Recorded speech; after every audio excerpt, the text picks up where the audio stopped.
So right now it's like there's this sort of calm, or things are, I want to say the aftermath, but there's no drama. But it still feels like there's a negotiation going on. It still feels like there's still some wanting to decide on things. It says 10 of Swords.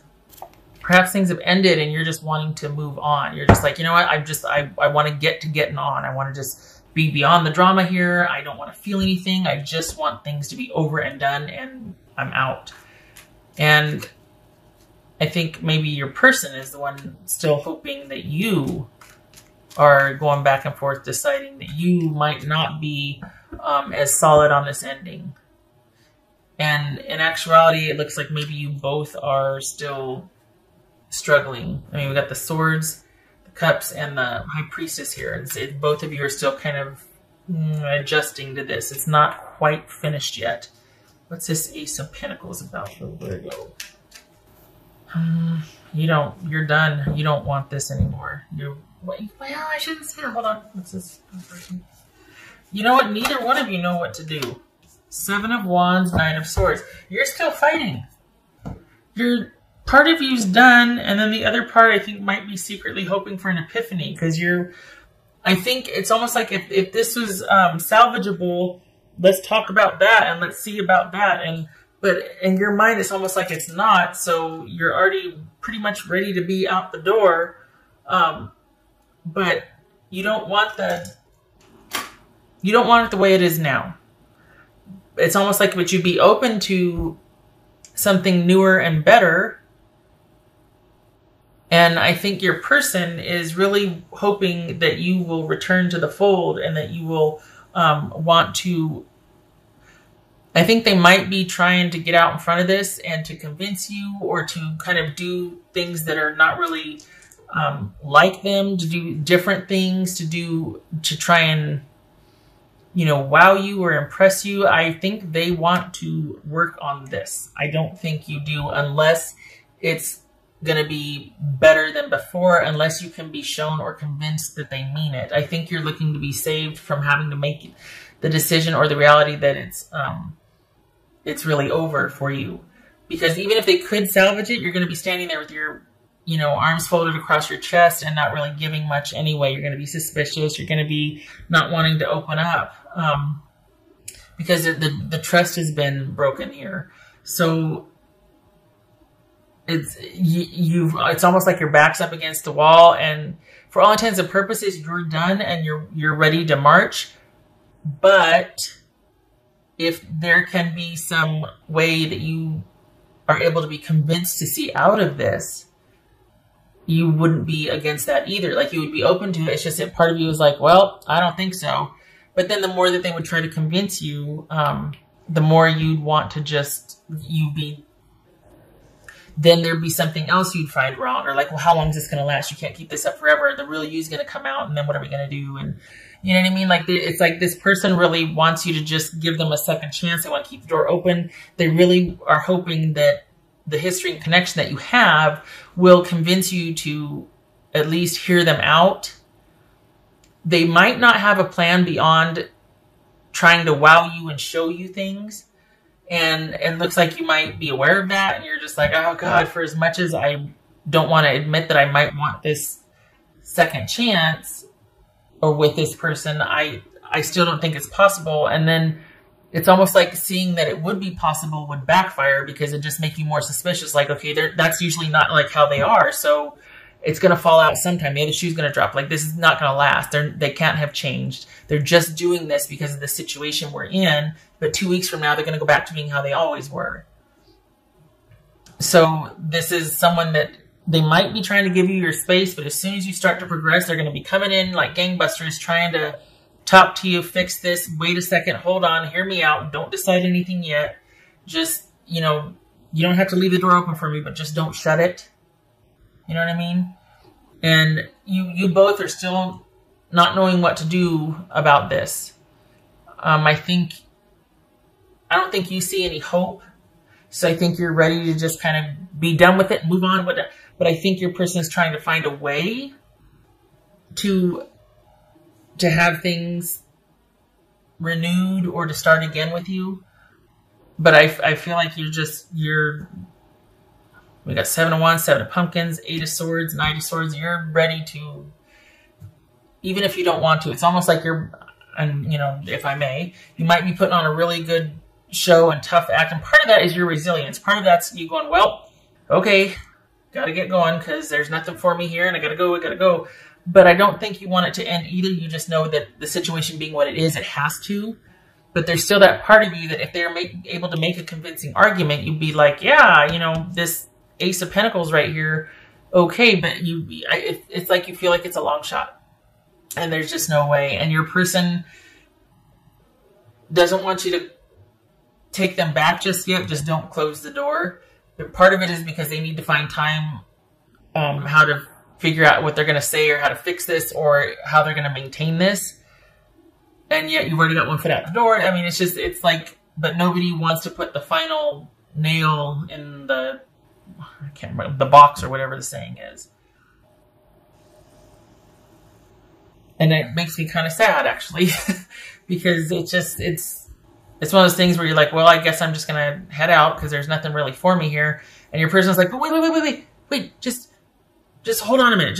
Let's just think about this. Now, wait. And it feels like you don't want to go either, but you're feeling like, well, I can't stay here with it being like it is. We can't. I'm not doing that. This is part of I think the pain of it or the sadness of it is that there's been some good times, but it's not the most healthy. Like, I'm surprised the devil didn't show up here because it feels like it's something that has the ability to keep drawing you back in, but it's not necessarily what's best for you. And I think your person is really hoping that psychic bonding that you two have, that, you know, that connection is what's gonna, that you don't, there's something about this person that you haven't really found with anybody else, and that both of you have talked before about, you know, I don't think I'm ever gonna meet anybody like you again, or I'm never gonna have this kind of, somewhere along the way it might have been mentioned, like, you know, you and I, if we don't work out, that's it for me, or that somebody spoke of some kind of connection that was really strong and that it was unlike any connection they'd ever had with anybody else before. So I think that part of them is relying on that to kind of keep you anchored to where you are or not moving on any further. Because as it is now, there's been some kind of event or breakup, but you're still dealing with each other in some capacity, whether you're texting or something, both of you aren't out the door yet. So perhaps it's like, well, you know, maybe we should break up. I mean, it's definitely on the table if it hasn't already happened, but nobody wants to make the first move or the final say. The past, it's almost like, you know, don't remind me of the past. Show me what I can look forward to in the future, because if we're going on the past hasn't much to go on here. For this person to really want you to stay and yet you're ready to leave, who was benefiting, you know? It doesn't look like you were. And yet it's like, dang it, because the bond was strong. Like, the connection was there. But Queen of Pentacles could be Capricorn. But that's you. If you haven't... See, and I don't feel like this is you moving on. I feel like you're like, I just need to be left alone for a while. You just need to give me some space to think. I need to be able to take care of me and my own. Unto myself, you leave me alone. I need to reground my life, and I can't do it with you in it or you looming over me with wanting to know about reconciliation. Can we try again? Can I forgive you? All that. I need time to think. And it's a damn shame, too, if I may, because you were quite the good partner. This is somebody who believes in... they make very good partners because they're very practical and they're very stable and reliable and trustworthy. And they got their eye on the future, which always ensures that the present will stay just as stable as they're planning for the future to be stable. So... Oh, thank God, I thought I said passing. The sacredness of pausing. So, it says winter. So, good. And we got the Queen of Pentacles here. And Pentacles, if I'm not mistaken, are the suit for winter. So, you know, yay, because this is all about you probably through the winter, being under yourself. I still don't feel like it's finished though. Honestly, I feel like this is not over.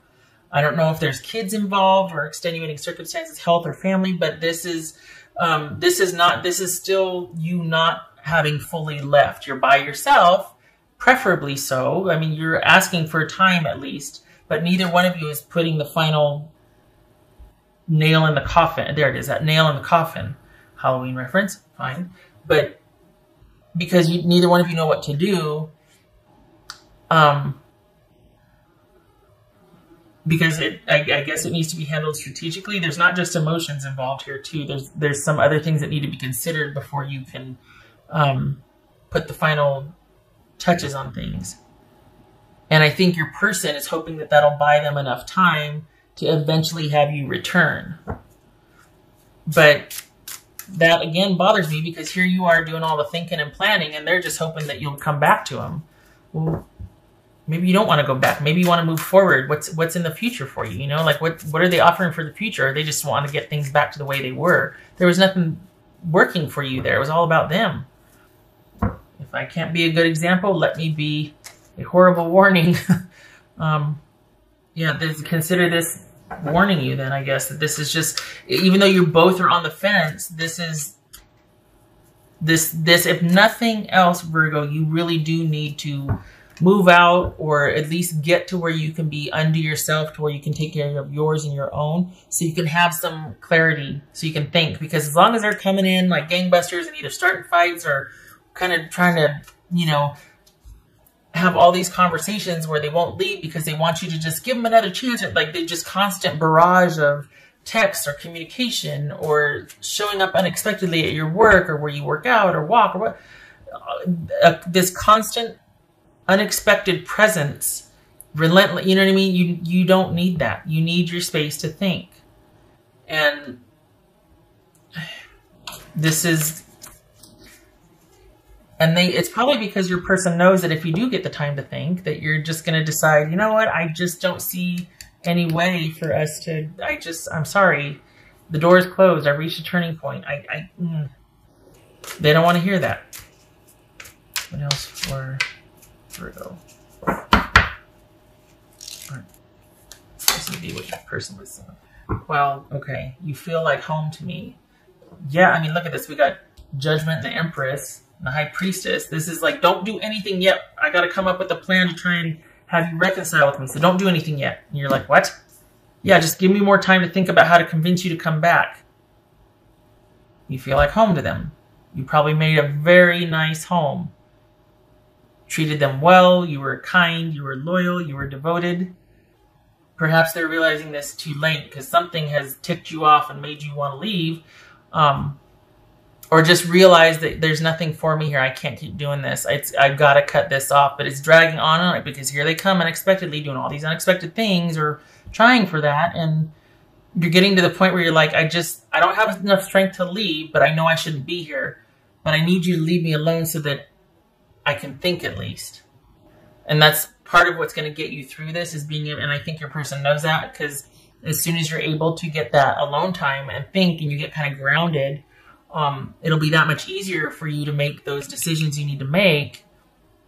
And I don't think your person wants that. I think they want to maintain a constant presence so that you can't really find your footing and you won't be able to make those decisions that you are really wanting to have quiet time to think about. I feel like I forgot. Okay. Stand your ground.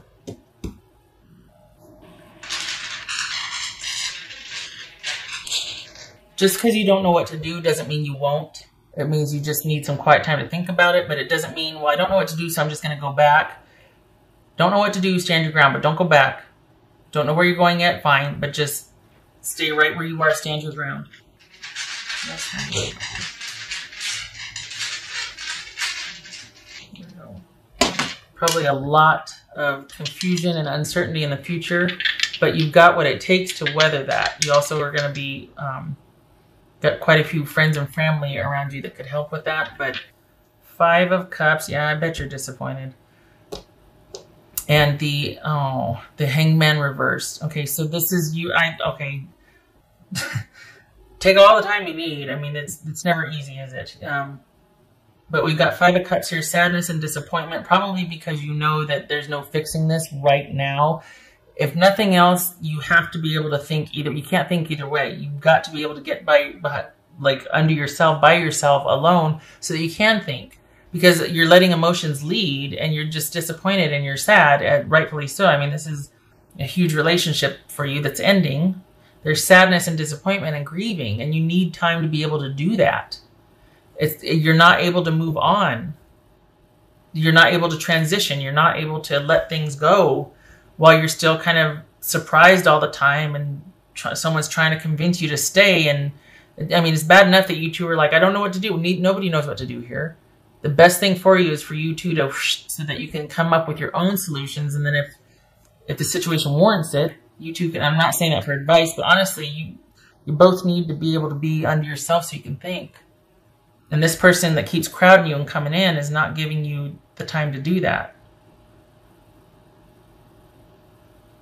I'm sorry. I know this isn't easy.